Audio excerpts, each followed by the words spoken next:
Being constantly on the move across the vast Arctic landscape, traditional Inuit families faced temperatures that could plummet in winter times to a staggering -70 degrees Fahrenheit. With no permanent shelter to shield them from these brutal conditions, they couldn't simply hunker down and wait out the cold.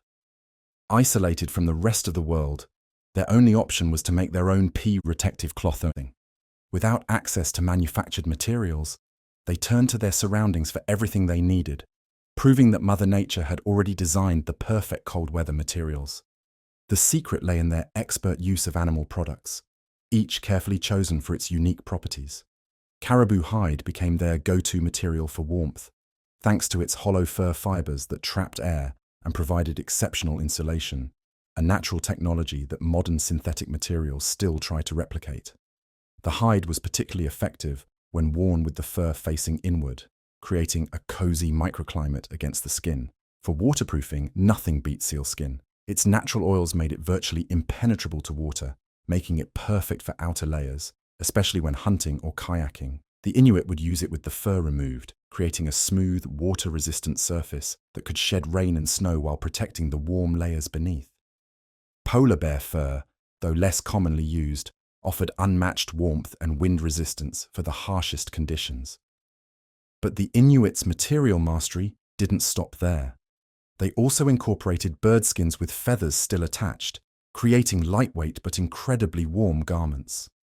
The feathers provided excellent insulation while adding minimal weight, a crucial consideration for people always on the move. Fish skin, when properly prepared, became a surprisingly versatile material, often used in waterproof summer garments. Each material served a specific purpose in the Inuit wardrobe. Soft caribou fur from young animals was perfect for clothing that touched the skin, while tougher hides from older animals provided durability for outer layers. Sealskin's waterproof qualities made it ideal for boots and outer garments, while its flexibility allowed for easy movement during hunting and fishing activities. This wasn't just about staying warm, it was about survival through resourcefulness. The Inuits' intimate knowledge of these materials meant they could create clothing that performed better in Arctic conditions than many modern alternatives. They understood that each animal provided unique properties that, when used correctly, could mean the difference between life and death in temperatures that would freeze modern thermometers. When it comes to staying warm in Arctic conditions, the Inuit mastered a technique that modern outdoor enthusiasts still swear by today: layering. But their approach wasn't just about piling on clothes until you could barely move. Instead, they developed a sophisticated system of layers within layers that worked together like a well-orchestrated symphony of warmth. The inner layer was their first line of defense against the cold, typically crafted from caribou skin with the fur turned inward. This wasn't just for comfort. The hollow caribou fur created thousands of tiny air pockets next to the skin, trapping body heat while wicking away moisture. Moving outward, the middle layer acted as the main insulation powerhouse. Made primarily from thicker furs, this layer was all about maintaining the warmth generated by the body and trapped by the inner layer. Think of it as the Inuit version of modern fleece, except far more effective in extreme conditions. This layer could be adjusted depending on the temperature and activity level, adding or removing pieces as needed. But it's the outer layer where the real magic happened. Crafted from sealskin, this waterproof barrier was essential for survival in the wet, windy Arctic environment. Because getting wet in Arctic conditions isn't just uncomfortable, it's potentially lethal. Sealskin comes with built-in waterproofing, thanks to its natural oils that repel moisture better than any modern synthetic material. When properly prepared, it created an almost impenetrable shield against wind and water, while still allowing enough flexibility for hunting and other activities. What made this system truly remarkable was how each layer worked in harmony with the others. The inner layer managed moisture, the middle layer insulated, and the outer layer protected, creating a portable microclimate that could withstand the harshest conditions nature could throw at it. Modern Arctic explorers, equipped with the latest synthetic materials, still struggle to match the effectiveness of this traditional layering system. Creating clothing from animal skins wasn't as simple as hunting the animal and immediately using its hide. The Inuit developed an intricate, time-consuming process that transformed raw hides into durable, flexible materials perfect for clothing. Each step was crucial. Skip one, and you might end up with a garment that could crack in the cold or rot in storage. The process began with fleshing, a meticulous task of removing every bit of meat and fat from the hide using specialized scrapers. Miss a spot, and that section of the hide could spoil, ruining hours of work. It was like preparing a canvas for a masterpiece. The cleaner the initial preparation, the better the final result.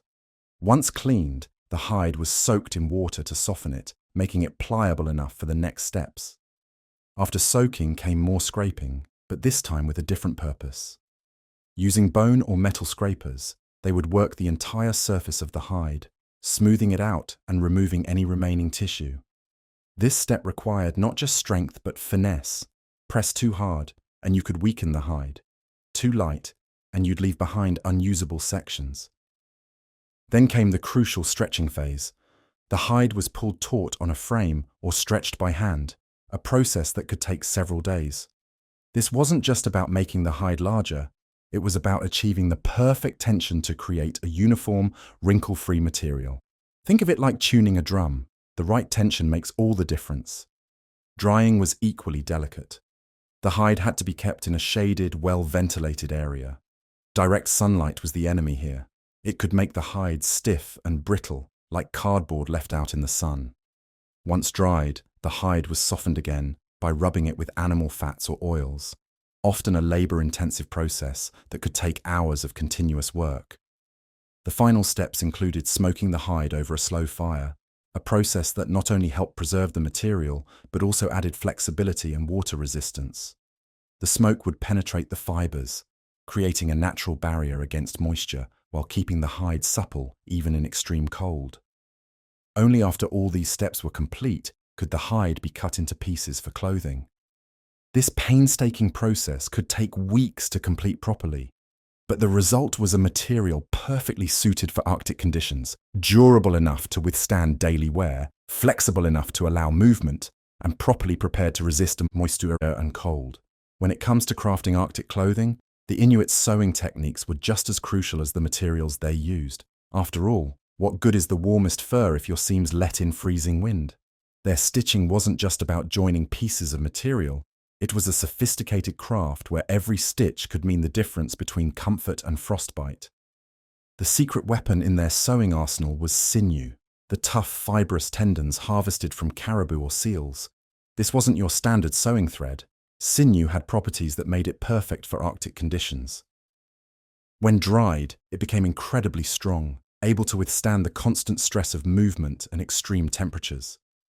But the real magic happened when sinew got wet. Unlike regular thread, it would actually swell, creating waterproof seams that kept moisture out better than any modern synthetic alternative. To work with these materials, the Inuit developed specialized tools, each with its specific purpose. The ulu, a curved knife with a crescent-shaped blade, was essential for preparing materials. This versatile tool could slice through thick hides with precision, creating clean edges perfect for stitching. Its unique design allowed for both power and control, making it possible to cut everything from delicate trim pieces to heavy winter garments. Bone needles were another crucial tool in their sewing kit. These weren't just makeshift replacements for metal needles. They were actually better suited for working with thick furs and hides. Made from carefully shaped animal bones, these needles were incredibly strong and could be crafted in different sizes for various tasks. The eye of the needle was precisely carved to accommodate sinew while being smooth enough not to damage it during sewing. The Inuits' stitching techniques were equally sophisticated. They developed different types of stitches for different purposes: waterproof seams for boots and parkas, flexible seams for areas that needed to stretch, and reinforced seams for high-stress points. Each stitch was placed with deliberate precision, often so close together that the seams were nearly invisible and completely windproof. These weren't just functional skills, they were an art form passed down through generations. Young Inuit would spend years learning these techniques, understanding that their very survival could depend on the quality of their stitching. A poorly sewn seam wouldn't just be uncomfortable. In the Arctic environment, It could lead to frostbite or say. When you think of Arctic clothing, the parka immediately comes to mind, and the Inuit version makes modern winter coats look like light sweaters. This wasn't just a piece of clothing, it was a mobile shelter, a masterpiece of engineering that could mean the difference between life and death in temperatures that could freeze your breath mid-air. The traditional Inuit parka was a complex garment that could take several weeks to create, requiring the skins of multiple animals. A single adult's parka typically needed between 6 to 8 caribou hides or a combination of seal and caribou skins, depending on the season and intended use. The hood alone could require an entire caribou hide to construct properly. When made with skill and proper materials, these parkas could last for 2 to 3 years of regular use, an impressive lifespan considering the harsh conditions they endured. Every element of the parka was designed with a specific purpose. The hood wasn't just an afterthought, it was engineered to create a microclimate around the face. Often trimmed with wolverine or wolf fur, which has the unique property of not collecting frost from breath in extreme cold, the hood would protect the face while maintaining visibility. The design included a ruff, the fur trim around the face, that could be adjusted to create a tunnel of warm air around the face, protecting against frostbite, even in the fiercest winds. The body of the parka was equally well thought out. The outer layer, typically made from water-resistant sealskin, was cut and sewn to allow freedom of movement while preventing wind from penetrating the seams. The inner layers, crafted from caribou hide with the fur facing inward, were sized slightly differently to create air pockets for additional insulation. Some parkas even included a double-layer system that allowed warm air to circulate between the layers, creating a natural heating system. What made these parkas particularly remarkable was their adaptability. Women's parkas included an extra-wide hood, an expanded back panel to accommodate infants carried in their amaltis, baby pouches, keeping both mother and child warm.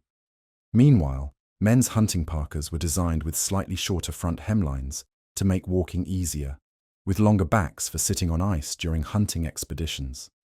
In the most extreme conditions, an Inuit parka could keep its wearer comfortable in temperatures as low as -76 degrees Fahrenheit, a feat that even modern Arctic gear struggles to match. In the Arctic, having cold feet isn't just uncomfortable, it's dangerous. The Inuit solution to this challenge was the kamik, a boot so well engineered that modern winter footwear manufacturers are still trying to replicate its effectiveness. These weren't just simple boots, they were masterpieces of Arctic survival gear that took weeks to create and could mean the difference between life and death. Creating a single pair of kamiks required the skins from at least 2 seals for an adult's boots, plus additional caribou hide for the inner layers. The process would typically take an experienced seamstress about 2 weeks of dedicated work, involving multiple stages of preparation, cutting, and precise stitching. When properly made and maintained, a pair of kamiks could last through an entire season of heavy use, roughly 6 to 8 months, before needing major repairs or replacement. The genius of kamiks lay in their layered construction. The outer layer was typically made from bearded seal skin, processed to be waterproof while maintaining flexibility even in extreme cold. The soles were crafted from the toughest part of the hide, usually from the seal's back or the thick skin of a walrus, providing durability that could withstand walking on ice and rocky terrain. Unlike modern boots that become stiff in extreme cold, kamiks remained flexible down to the lowest temperatures. But it was the inner construction that truly set kamiks apart. The inside featured a removable liner made from caribou fur, with the fur facing inward to create a warm air pocket around the foot. This liner could be taken out and dried, preventing the moisture buildup that makes many modern winter boots ineffective over time. Some designs included a middle layer of woven grass insulation that could be changed daily, providing fresh, dry insulation even during extended hunting trips. The stitching had to be absolutely perfect to prevent water from seeping in, using specialized waterproof stitches that would actually tighten when wet. This meant an Inuit hunter could step into shallow water or slush and keep their feet completely dry. Different styles of kamiks were created for different seasons and purposes. Summer versions might be made entirely of sealskin for waterproof protection during fishing and hunting, while winter versions incorporated more fur for additional warmth. Some designs even included special textured soles for better grip on ice, created by carefully scoring patterns into the toe H hide.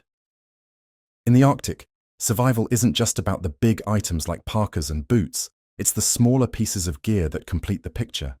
The Inuit understood that protecting every part of the body was crucial, developing accessories that were just as ingeniously designed as their larger garments. These weren't afterthoughts, they were essential pieces of survival gear, each crafted with the same attention to detail as their primary clothing.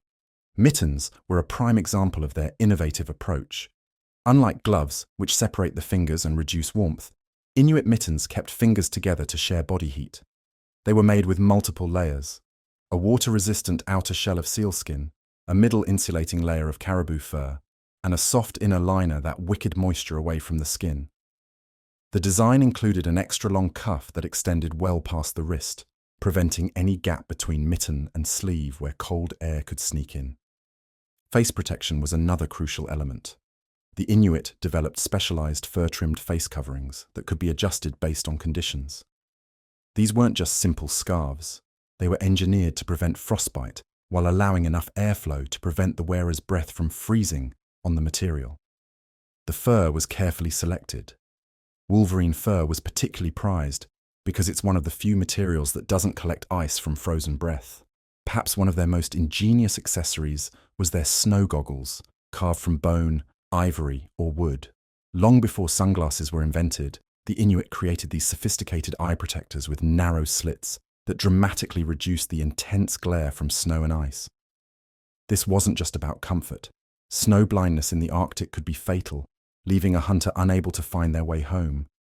The goggles' design also included small ventilation holes that prevented fogging, while still blocking most of the harmful reflected light.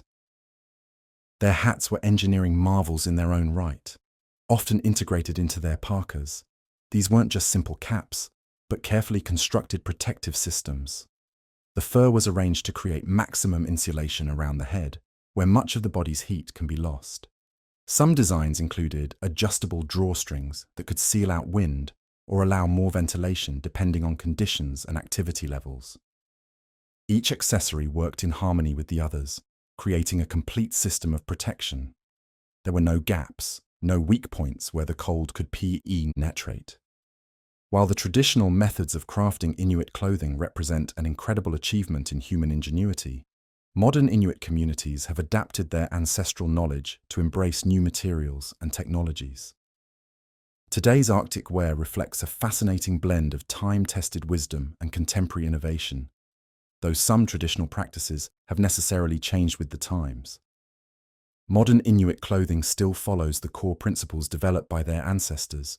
Layering, wind resistance, and moisture management remain crucial.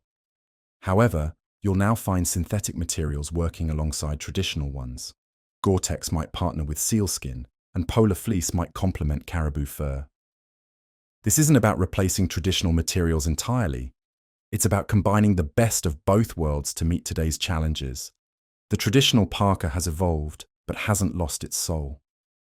While some modern versions incorporate synthetic insulation and waterproof membranes, they still maintain the essential design elements that made the original so effective. The traditional hood design, with its protective ruff and face shield, continues to prove its worth even when crafted from modern materials. However, one significant change reflects our changing times. Polar bear fur, once prized for its incredible insulating properties, is no longer used due to conservation efforts and hunting restrictions. Hunting practices and material availability have also shaped modern Inuit clothing. With increased focus on wildlife conservation and changing regulations, some traditional materials have become harder to obtain or are no longer legal to use. This has led to creative adaptations, with modern Inuit craftspeople finding innovative ways to achieve similar results using alternative materials. The art of skin preparation and sewing has also evolved. While some still maintain traditional methods, many now use modern tools alongside ancient techniques. Electric sewing machines might speed up straight seams, but traditional hand stitching is still preferred for crucial waterproof seams. The ulu knife remains a valued tool, even as new cutting implements join the toolkit. Perhaps most importantly, Traditional knowledge about Arctic clothing design continues to influence modern outdoor gear. Major clothing manufacturers regularly study traditional Inuit designs, recognizing that centuries of Arctic experience have produced solutions that even advanced technology struggles to improve upon. The principles of layering, the importance of airspaces in insulation, and the design of protective hoods. All these traditional elements appear in today's high-tech winter wear. This evolution of Inuit clothing tells a story of resilience and adaptability, showing how traditional knowledge can remain relevant and valuable even as the world changes around it.